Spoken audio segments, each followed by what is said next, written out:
Your favorite game is a trap. Fortnite is a trap. Apex Legends is a trap. GTA Online is also a trap. So today, I'm exposing the smartest game pricing tricks big game companies use to make us pay for nothing. Starting with free-to-play games. Fortnite is one of the most successful free game ever made, but it's also the most expensive game you'll ever own. And how did a cartoon shooter with dancing teenagers become a $30 billion thing? Here's the brutal truth. Fortnite was never really a game. It's the world's most sophisticated digital playground. But the scariest part, this free game was building the biggest brain trap ever made. But how did that happen? So in 2017, a simple battle royale mode launches. Epic Games had built something far more dangerous, the perfect hook machine. First, they created the most satisfying gameplay ever coded. That first victory royale hit harder than any video game.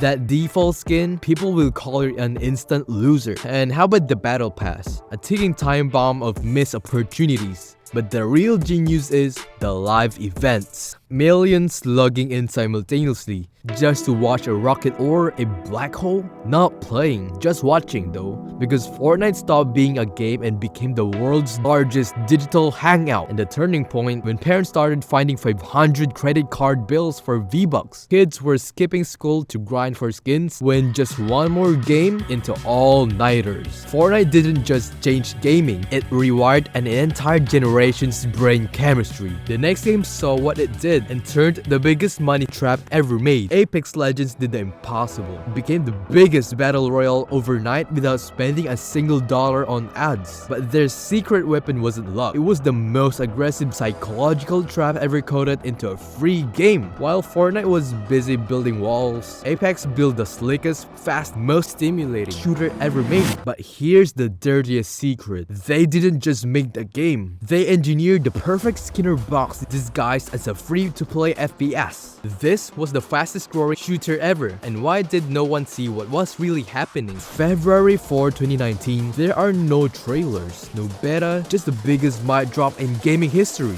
And Apex Legends dropped live to millions using unsuspecting players because first they mastered the movement, the smoothest, the most satisfying gunplay ever created. Then they weaponized teamwork, ping system so brilliant it made randoms feel like Navy SEALs. Finally, they unleashed the most predatory monetization scheme of all time. Streamers got hooked first, and then your friends, then you. Before anyone realized what was happening, Apex became the most expensive free experience of your life. The moment of truth, the first battle pass purchase, that $10 turned into $100, and $100 turned into chasing heirlooms. Suddenly, you weren't playing for fun. You were grinding to justify your financial decision of your life. Apex didn't win by being better. It won by being the smartest dealer on the block. But that was just free, because the next game will ask for money like it's the biggest random reward on earth. First off, GTA 5 Online is 10 years old and made $500 million last year alone. And how did Rockstar turn a free add-on into the most profitable game mode in history? And why are we still failing for it? Here's the dirtiest secret. GTA Online was never about fun. It was about creating the most hooked virtual economy ever coded. Chart cards, they're the taste of wallet pain. And why are stuck in the richest trap ever made? In 2013, GTA Online launches as a free bonus. Then Rockstar flips the switch. 1. Grind trap. Missions pay pennies unless you play for hours. 2. The flex factor is that new players see billion-dollar yachts. 3 is the FOMO nightmare when limited cars you must buy now. And why do I think they are genius? They made impatience their biggest seller. That 100 card doesn't buy happiness, buys time. And gamers spend 90 million in just 1 year to skip waiting. When players realize a single virtual jet costs more than the actual game, and that's stupidly crazy. GTA Online didn't just normalize microtransactions, it perfected them. Rockstar made the richest game ever, but one tiny $10 game came next and proved these games were the biggest trap ever. This game called Terraria costs less than a pizza, delivers more content than most $60 games. How did this this $10 indie game become one of the greatest steals in gaming history. Because here's the shocking truth. Terraria isn't just a game. It's the most content-dense experience ever created. Developers who refuse to stop giving players more for free. And with the smallest price, how did this become one of the longest adventures ever made? In 2011, a simple 2D sandbox launches, dwarfed by Minecraft Shadow. But Relogic had built something special. The deepest, most expensive adventure $10 could buy. First came the biomes, not just from different areas, but entire worlds within worlds. Then the bosses, not just enemies, but spectacular events requiring preparation and skill. The weapons, over 500 unique tools of destruction. The updates, massive free expansions while other studios charged for DLC. Terraria kept going. While games got shorter, years later, players kept discovering new secrets, hidden enemies, and rare items. That moment of realization, when players calculated their cost per hour, $10 for $1,000. Some people spend pennies per hour of entertainment, but Terraria didn't just set the standard for value, and it revealed how badly other games were ripping us off. But something was hiding. The next game was made by just one guy, and it became one of the smartest wins in gaming. Stardew Valley costs more than a fast food meal, but gave players something most $60 games never could. One man did it alone. Here's the secret. Stardew Valley isn't just a farming sim. It's the most cozy video game ever made. A digital anti-depressant that outsold corporate-made clones by millions. This was the calmest game ever, but did it hit the deepest feelings too? In 2016, a single developer, Eric Barron,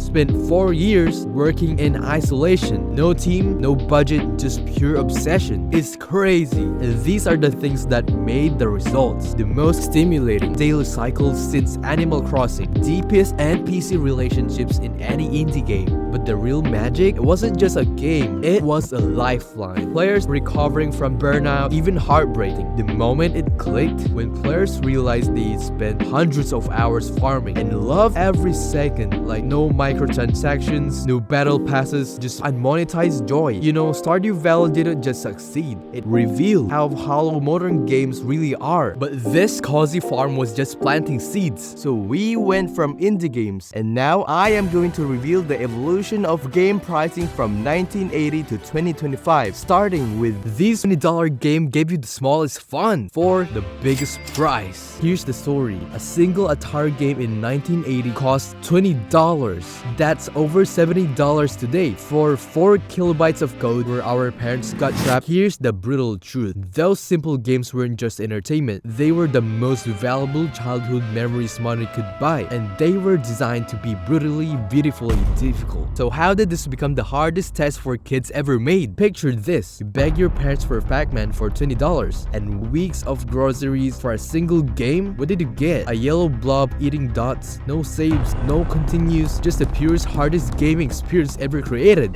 These weren't games. They were digital boot camp. Pitfall Harry's perfect jumps, asteroids, endless waves. The graphics were simple because they had to be. The difficulty was punishing because it had to last.